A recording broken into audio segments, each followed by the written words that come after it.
അങ്ങയുടെ കരങ്ങളിൽ എൻ്റേതായ എല്ലാ പ്രയാസങ്ങളെയും ഞാൻ ഏൽപ്പിച്ച് പ്രാർത്ഥിക്കുന്നു.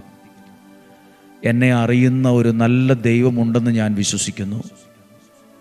ബാറൂക്ക് പ്രവാചകൻ്റെ പുസ്തകം 4:30 പറയുന്നത്, നിനക്ക് പേരിട്ടവൻ തന്നെ നിനക്ക് ആശ്വാസം അരുളുമെന്നാണ്. നിനക്ക് പേരിട്ടവൻ തന്നെ നിനക്ക് ആശ്വാസം അരുളും.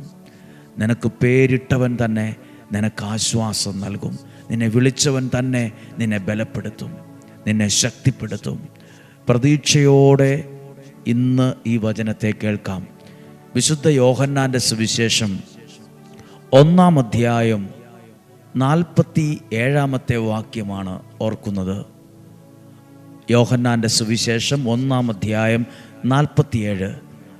നഥാനിയേൽ തൻ്റെ അടുത്തേക്ക് വരുന്നത് കണ്ട് യേശു അവനെപ്പറ്റി പറഞ്ഞു, ഇതാ നിഷ്കപടനായ ഒരു യഥാർത്ഥ ഇസ്രായേൽക്കാരൻ. അപ്പോൾ നഥാനിയേൽ ചോദിച്ചു, നീ എന്നെ എങ്ങനെ അറിയുന്നു? എന്നെ നീ അറിഞ്ഞല്ലോ. നഥാനിയേൽ തിരിച്ചു ചോദിച്ചൊരു ചോദ്യമുണ്ട്, നീ എന്നെ എങ്ങനെ അറിയുന്നു? ഒരു കാര്യം വിശ്വസിച്ചു കൊള്ളുക, എന്നെ അറിയുന്ന ഒരു നല്ല ദൈവം എനിക്കുണ്ട്. നഥാനിയേൽ ചോദിക്കുവാണ്, എന്നെ നീ എങ്ങനെ അറിയുന്നു?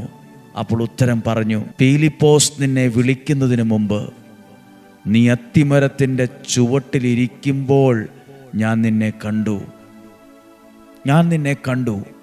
എന്നെ അറിയുന്നവനും എന്നെ കാണുന്നവനുമായ ഒരു ദൈവമുണ്ട്.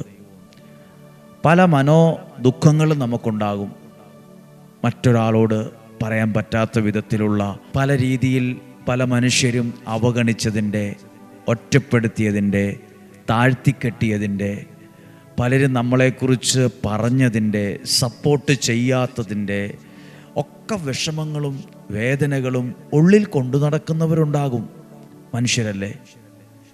എങ്കിലും ഒരു കാര്യം ഉറപ്പാണ്, എന്നെ കാണുന്ന, എന്നെ അറിയുന്ന ഒരു നല്ല ദൈവം എനിക്കുണ്ട് എന്ന് ഞാൻ വിശ്വസിക്കുന്നു. എന്നെ കാണുന്ന, ഞാൻ ആയിരിക്കുന്ന അവസ്ഥയിൽ എന്നെ കാണുന്ന ദൈവം നമ്മളെ വിളിക്കുന്നത് ആരാണെന്ന് നോക്കിയാണെങ്കിൽ നമ്മൾ പലരും ഈ നിയോഗത്തിൽ എത്തത്തില്ലായിരുന്നു. ദൈവം നമ്മളെ വിളിക്കുന്നത് ആരാണെന്ന് നോക്കിയല്ല, ആരാക്കാമെന്ന് നോക്കിയാണ്. ആരാണെന്ന്, വീടേത്, സ്വഭാവമെന്ത്, കുറവെന്ത്, കുഴപ്പമെന്ത് എന്ന് നോക്കിയല്ല. ലോകം തിരഞ്ഞെടുക്കുന്നത്